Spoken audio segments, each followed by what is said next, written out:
I got engaged to a blind Duke. Episode 168. Roanna met his serious gaze and nodded slightly. Please take good care of my daughter from now on. I will do even better. The Duke answered in a firm voice as if making a promise. Roanna looked at him with pleased eyes and offered him a seat again. I'm planning to propose to Marin soon. If possible, I want to give her a gift she likes in a place she likes. So I'd like to ask for the Baroness's advice. The Duke continued, speaking stiffly like a carved wooden doll. Watching the Duke seriously discuss his proposal plans, Roanna covered her mouth with her teacup as laughter threatened to spill out. She could feel so much love for her daughter within the Duke's blunt manner of speaking. How fortunate her daughter was to meet someone who loved her. As His Grace knows, what Marin likes most are books. Other than that, I don't really have any advice to give you. She didn't like jewelry or dresses like ordinary young ladies. And since she was a child who loved reading books in my room most, I don't really know what places she might like either. I see. I wanted to help you even a little, Roanna spoke with regret. Not at all. That was very helpful. Baroness, thank you. When a smile appeared on the Duke's face that had been stiff with tension, the greenhouse brightened. Roanna realized anew that her daughter, unlike herself, liked handsome men. The Empress's reception room. Marquis Ligris examined his daughter's complexion with his eyes. Your Imperial Majesty, how has your health been lately?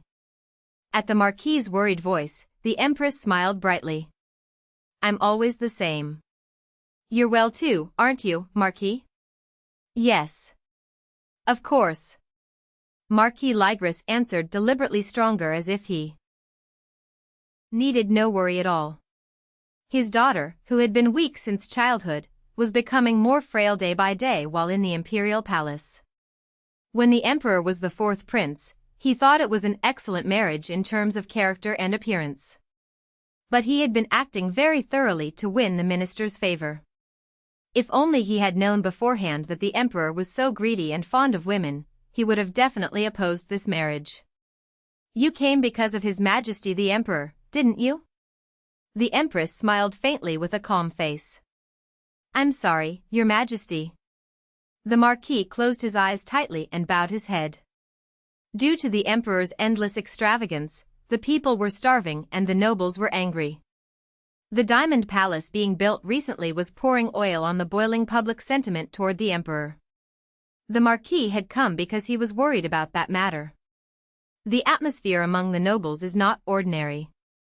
Please take care of yourself. The Empress's tired blue eyes turned away from the Marquis toward the window. The fresh leaves holding dew were lush and green. Hot summer would come soon, but she didn't know why it felt so cold. Before going to the blacksmith shop, Marin headed to Roanna's room. When she knocked on the door, her mother's gentle voice came from inside. Mom. Did you call for me? When she opened the door and entered, Roanna, who had been embroidering, greeted her with welcoming eyes. Marin. I'm sorry I haven't been able to visit you often lately.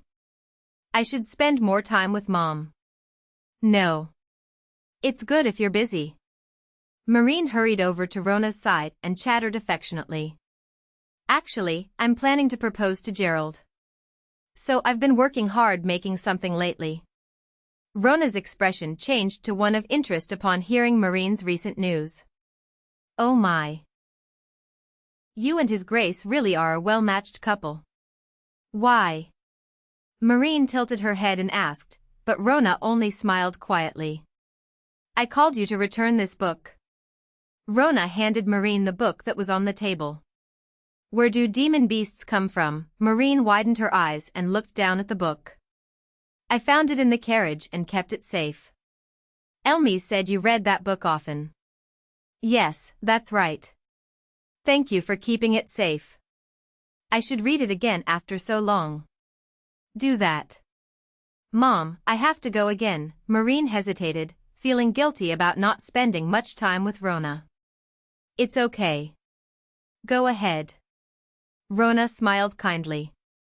After hugging Roanna tightly and leaving the annex, Marin carefully stroked the book she had gotten back from her mother.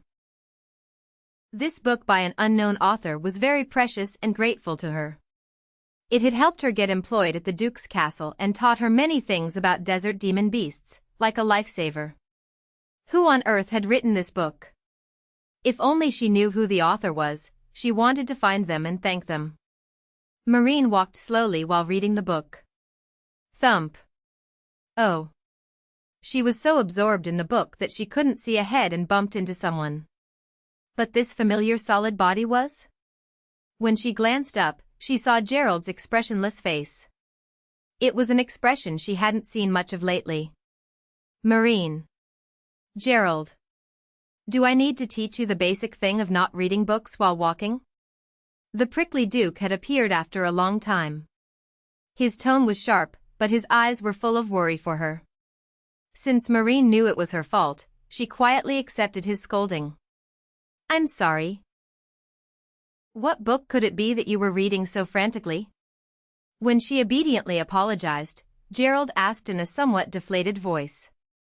It's a very precious book to me. Marin showed off the book proudly. This book, Gerald raised one eyebrow and stared down at the book intently. Do you happen to know about this book? Of course. Really? Do you also know who the author of this book is? Yes. But why do you have this book? When I first came to the Duke's castle, this book was in the servants' reception room. I read it and got hired by Oliver.